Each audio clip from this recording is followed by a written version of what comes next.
논문이라는 게요, 지난 시간에 뭐 간단하게 말씀을 드리긴 했습니다만, 내 주장을 하는 글이지만 과학적인 방법으로 한다라고 했습니다.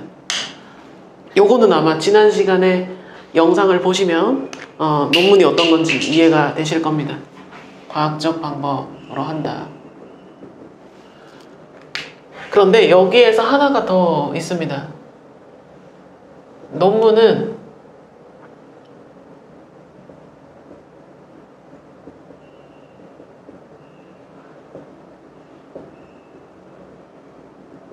알아가는 과정을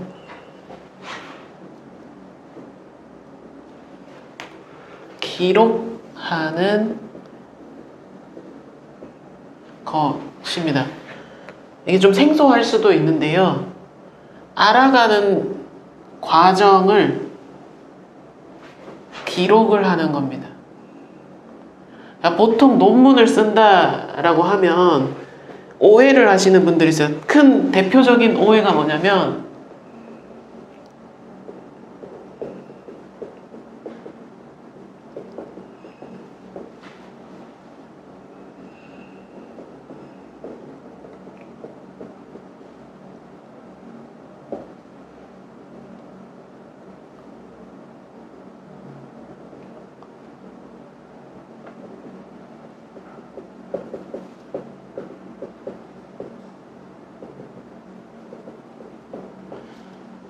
이 두 가지로 요약이 될 수 있는데요. 집대성을 하겠다. 그러니까 어떠한 막 세상의 모든 지식을 내 논문으로 다 넣겠다라고 하는 오해 하나. 그러면 이제 여기서 이 마음을 먹는 순간 논문은 어떻게 써야 되지가 머릿속에서 떠나지 않을 겁니다. 그리고 항상 눈물이 가득할 순간을 보낼 수밖에 없죠. 그리고 내 논문으로 이 세상을 놀라게 하겠다. 이 세상을 아주 깜짝 놀라게 해가지고 나는 엄청난 걸작을 만들어내겠다라고 하는 뭐 새로운 패러다임을 제시하겠다라고 하는 분들이 있습니다. 이런 분들은 이제 시간이 지나면 세상에 대한 불만이 가득해집니다. 화가 나. 그게 새로운 패러다임을 제시하고 싶은데 모르겠거든. 그래서 이런 오해는 하지 말자. 하지 말자. 집대성 하는 것도 아니고요, 새로운 패러다임을 제시하는 것도 아니고요, 그냥 현상에 대해서 알아가는 과정을 기록을 하는 거다 라고 이해를 해주시면 좋을 것 같습니다. 그러면 여기에서 문제가 생길 겁니다. 뭘 알아가지? 무엇을 알아가지? 그래서 이게 자신만의 관점이 필요하다 라고 하는 겁니다. 이 관점으로, 자기만의 관점으로 세상을 봐야 왜 그럴까라는 게 생깁니다. 왜 그럴까? 왜 그럴까? 왜 그럴까가 그렇게 해서 나오는 거예요. 그러니까 뭐에 대해서 알아간다. 근데 무엇을 알아가나? 나만의 관점을 가지고, 학자로서 나만의 관점을 가지고 이 현상, 이 사회 현상, 뭐 자연 현상도 가능합니다. 크게 보면 이 사회 현상 왜 그럴까? 이게 전에 말씀드렸던 why question입니다. 이거를 우리말로 하면 연구 문제라고 합니다. 연구의 시작점이다.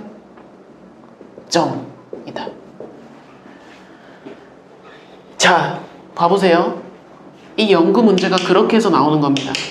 내가 어떤 사회 현상을 바라보는데 그 사회 현상에 대해서 왜 그럴까? 이 현상 왜 그럴까? 라고 해서 연구를 시작하게 되고 그게 연구의 동기가 되는 겁니다. 예를 들면 기억이 나실 수도, 다시 한번 말하지만 정치 유튜버가 아닙니다. 예를 드는 겁니다.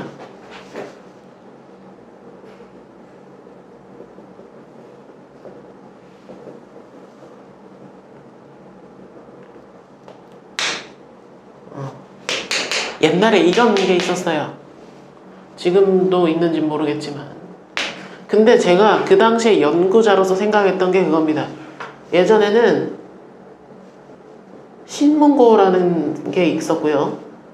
이렇게 그런 게 있었어요. 그리고 여러 가지 광장들도 있었고요. 그런데 왜 제 눈에는 이렇게 보인 겁니다. 근데 제가 정책학 전공자라서 조금 더 찾아봤을 수도 있는데 이 당시에 이게 우리나라는 법치주의 국가라고 합니다. 어떤 정책이나 이런 행정이란 걸 시행하려면 법적인 근거가 있어야 돼요. 자치단체일 경우에는 조례라는 게 있어야 됩니다. 근데 우리는 국가의 기관에서 이 정책을 추진을 하는데 이게 저는 예전에 킹돈이라고 하는 학자가, 연도는 정확하게 모르겠습니다만 제가 기억이 맞으면 아닐 수도 있습니다. 킹돈이라는 학자가 팔리시 윈도우, 정책의 창이라는 세 가지 창이 열려서 하나의 정책이 흐름이 맞아서 정책이 만들어진다라는 겁니다. 그거로 요거를 한번 봤더니 해석은 돼요. 그래서 요런 해석이 되는구나. 그러면 법적인 근거가 있나? 찾아봤더니 없어요. 그러면 이 국민청원을 만든 이 정부가 끝나고 다음 정부가 들어왔을 때 이게 계승이 될 것인가? 아니면 그런데 사람들은 왜 여기에 쓰는가? 이게 왜가 있죠. 왜가 저는 저의 퀘스천이었습니다. 근데 이거는 저 지금 다시 얘기 드립니다만 어떻게 연구 문제를 만들어내는지 저의 사례를 들고 말씀을 드리는 거라서 모든 연구를 이렇게 하실 필요는 없습니다. 그냥 어떤 분들은 편하진 않지. 다른 방식으로 이렇게 저널에 나오는 이런 여러 가지 연구들을 보고 이거를 우리가 있어 보이는 말로 메가 트렌드라고 합니다. 메가 트렌드를 보고 그러면 여기에서 변수 하나 바꿔볼까? 여기에서 이론 하나 더 추가해볼까? 해가지고 Y 퀘스천을 하시는 연구자들도 있습니다. 근데 저는 제 성격상 그게 너무 싫었어요. 그래서 저는 사회현상에서, 마이너의 길입니다.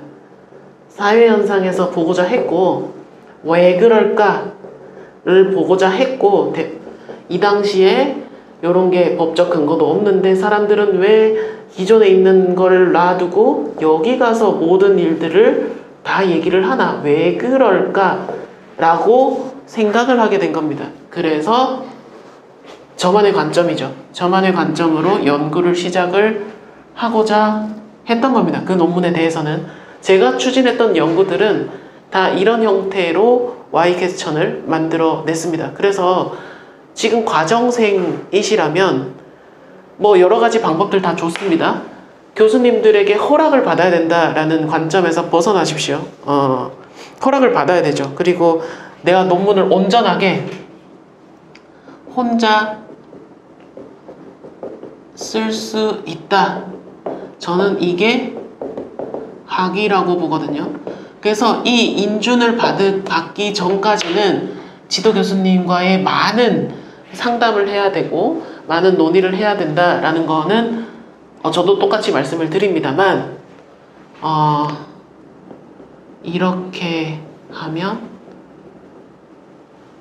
허락해 주실까? 이런 물음은 아니란 말이에요. 질문이 잘못됐다는 거예요. 나중에 되면 교수님이랑 이제 지금 보고 계시는 선생님이랑 연구자, 크게 보면 연구자 동료로서 만나는 시간이 있을 겁니다. 물론 지도 교수님들은 그렇게 생각하지 않겠지만, 그런데 이 허락이라는 걸로 주제를 정하는데 익숙해지다 보면 병 걸립니다. 혼자 불안할 수도 있고요. 그리고 답답할 수도 있고요. 뭐 이런 부작용들이 생깁니다. 주변의 동료들이 이렇게 하는 걸 보고. 근데 혼자 가면, 혼자 이렇게 연습을 해보다 보면 처음에 박살나는 시기가 있습니다.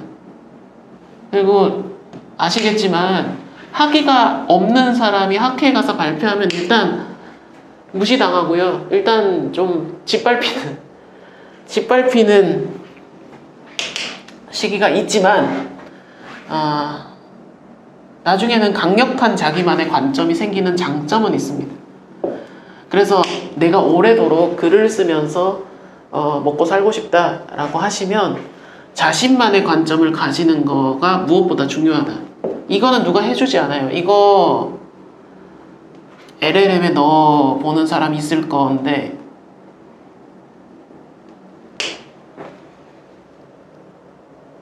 그러려면 인풋이 엄청나야 되고요. 그리고 내가 얘가 잘못 말하는 거를 알고 있어야 됩니다. 그러려면 어떻게 알고 있어야 되냐? 최소한 논문 하나 쓰려면 20-30개 논문을 본인이 보셔야 됩니다. 관련된 논문을. 근데 요즘엔 또 뭐예요? 이거 요약본 쓰죠? 그러면 더더구나 할 말이 없어진다니까요. 이런 거 쓰지 말고.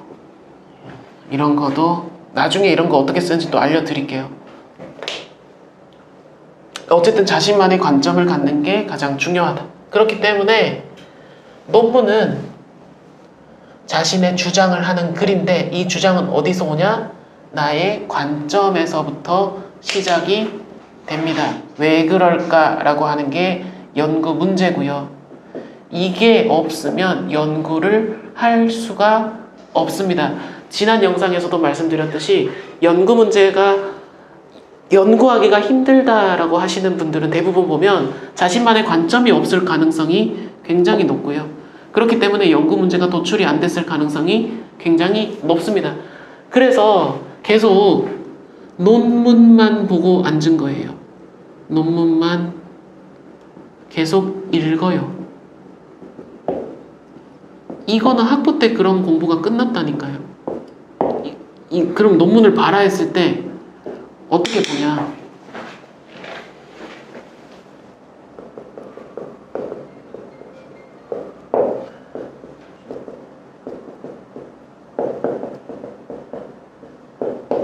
발췌를 하고요. 그리고 핵심을 짚어가야 되고요. 맥락을 봐야 됩니다. 보통 20개, 30개 읽다 보면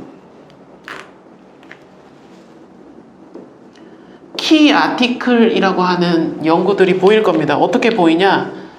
그 학자들이 자주 보이는 학자가 있어요. 어떤 논문을 보던지 간에 이 사람을, 그러니까 컴퓨터 용어로 하면 하이퍼링크를 거는 겁니다. 레퍼런스로 이 학자를 쓰는 사람이 있는데 이런 학자들이 한 둘, 셋 나올 겁니다.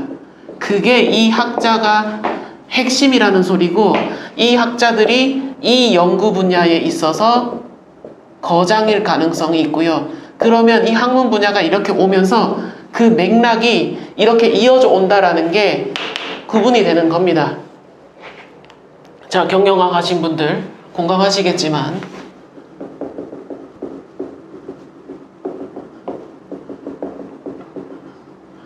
자, 이런 분들이나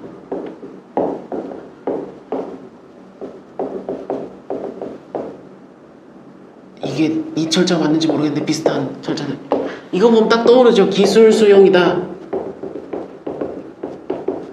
뭐 다른 거 다 있지만 서비스 하시는 분들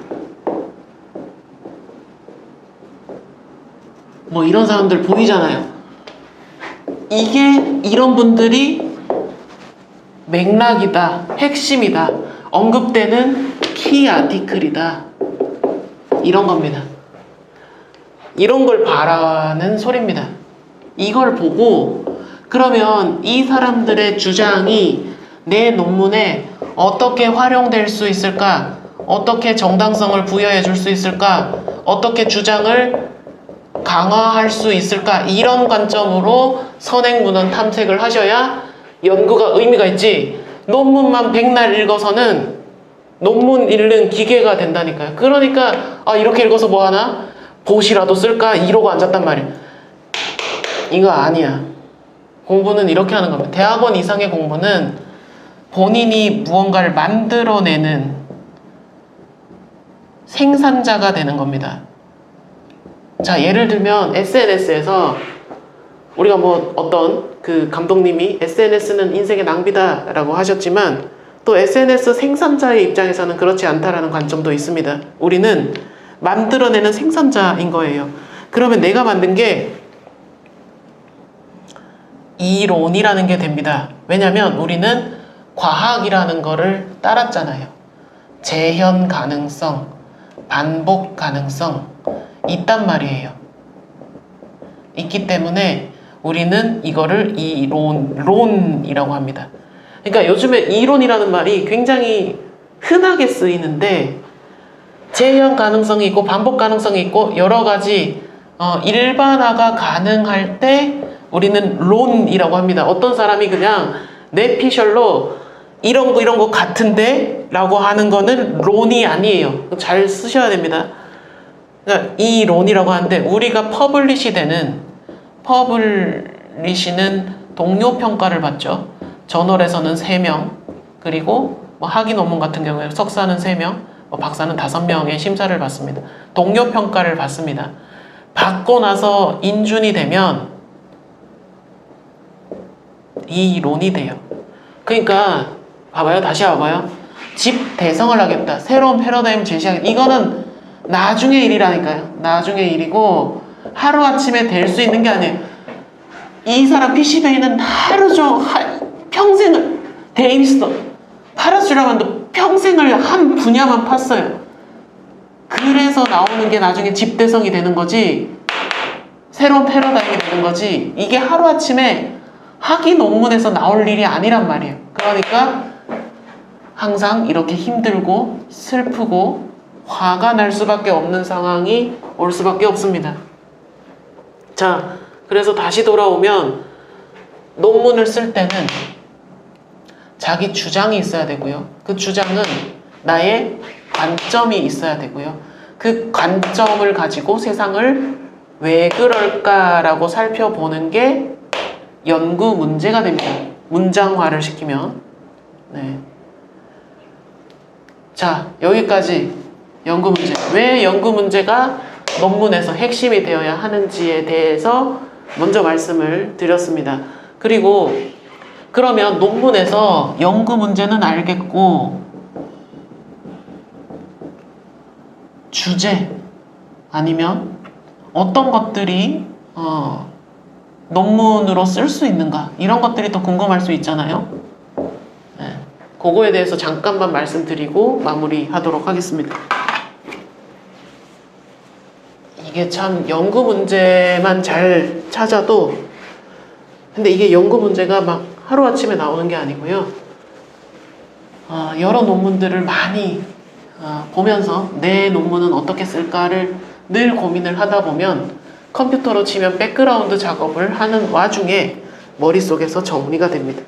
그래서 이런 게 아닐까, 그렇게 나오는 거지, 막 이렇게 옛날처럼 뭘 누군가의 외우는 것만 한다고 해가지고 논문이 잘 써지지는 않습니다. 그거 처음에 석사과정 가면 그게 제일 괴롭지 않아요? 저는 예전에 그게 너무 방식이 달라서 자퇴를 하려고 했습니다.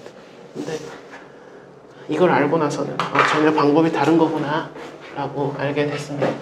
자, 그래서 다시 논문에서 주제는 그럼 어떤 것들이 있는가? 제가 연구를 할 때는, 연구를 하는 거는, 여기서 말씀드리는 거는 양적 연구 방법의 한정입니다. 저 사실 질적 연구 방법 잘 모릅니다. 이것만 했어요. DNA가 양적 연구 방법으로 확장됐어요. 양방이라고 하기도 합니다. 질적 연구 방법 쓰긴 하죠. 그러니까 약간 뭐 가끔 FGI를 할 때나 아니면 뭐 여러 가지 뭐 그런 기술을 해야 할 때 하는데 제 메인은 아니다. 이거 잘하시는 분은 진짜 잘해요. 감탄 혀를 내두릅니다. 근데 전 그 정도는 아니고. 아, 그리고 요 지나가는 말인데 내가 통계를 못해서 이 어디에서 얘기할 수도 있는데 통계를 못해서 나는 질방을 가야 되겠다.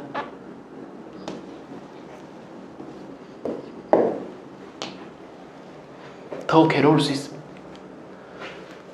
네, 이거 진짜 힘든 거예요. 어쨌든 양방에서 기준으로 말씀을 드리면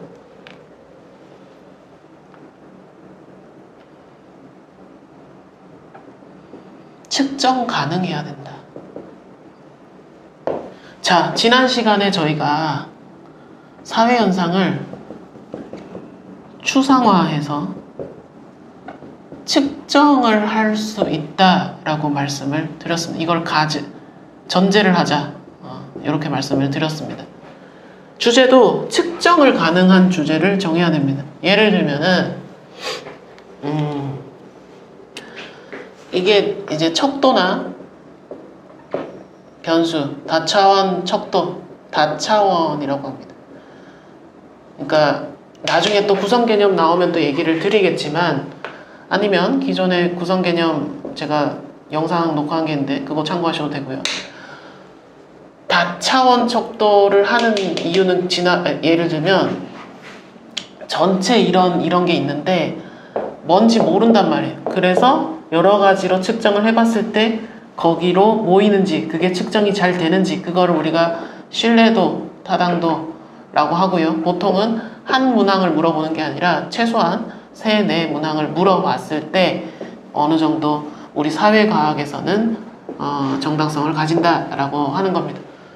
자, 요거 나중에 척도 나왔을 때 다시 한번 말씀드릴게요. 측정 가능해야 되고요. 그 측정 가능한 걸 어떻게 뽑아내냐. 네, 예를 들면 이런 겁니다. 변수 중에 이런 거 만약에 논문 보시면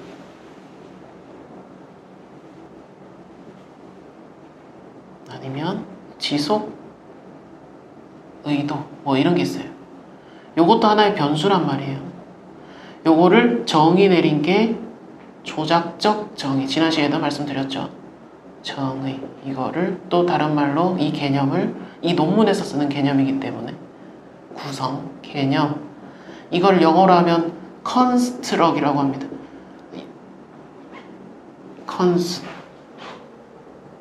이거를 또 영어 사전 찾아보면 뭐 이상한 소리 나올 건데 그냥 이거는 여기 학문에서 쓰는 구성체라고 하기도 하고요.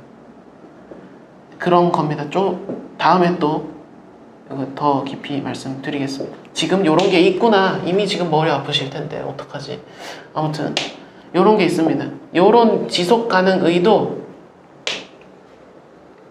그러면 뭐 신뢰라는 것도 있고요. 뭐 상징성이라는 것도 있고요. 그러면 보통 우리가 X는 Y에 영향을 미친다. 뭐 이런 걸 보죠. 요 나중에 화살표 어떻게 하는지도 말씀드릴 텐데 일단 요런 게 있구나 라고 보십시오.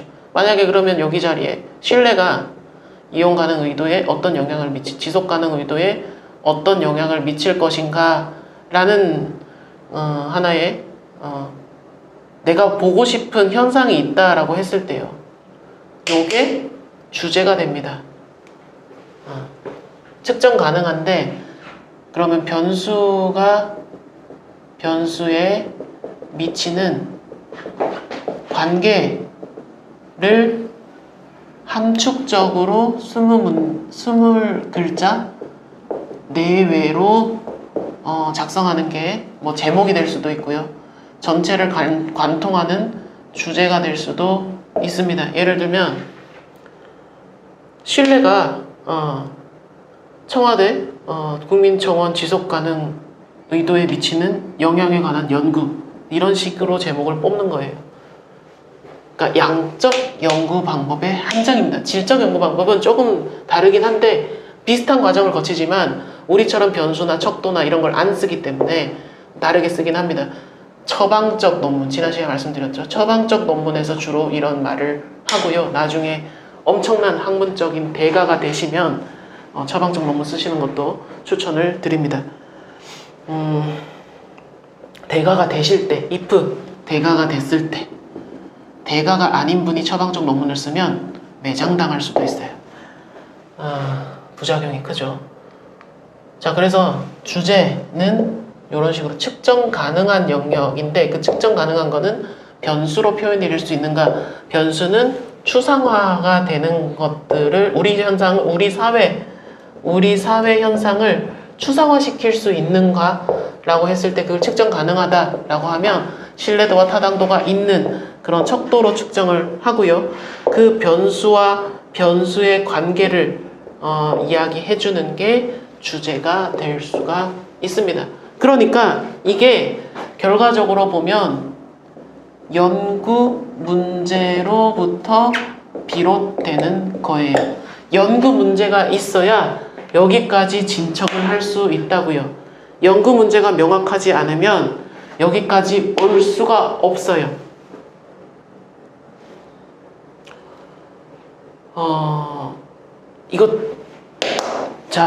이게 이해가 되셔야 되는데, 연구 문제가 중요한 이유가 그렇습니다. 그래서 연구 문제를 알아야 연구에 관한 나의 관점이나 아니면 내가 이게 측정할 수 있는지도 봐야 되고요. 주장을 할 수 있게 되는 겁니다. 혹시나 오늘 강의에서 이해가 되지 않는 부분이 있으면 영상 하단에 댓글로 남겨주시면 다음 영상 만들 때 먼저 답변을 드리고 영상을 촬영하도록 하겠습니다. 오늘은 연구 문제와 연구 주제를 어떻게 찾는지에 관해서 간략하게 말씀을 드려봤습니다. 영상 시청해주셔서 감사드리고요. 다음 시간에 다시 인사드리도록 하겠습니다. 고생 많으셨습니다. 감사합니다.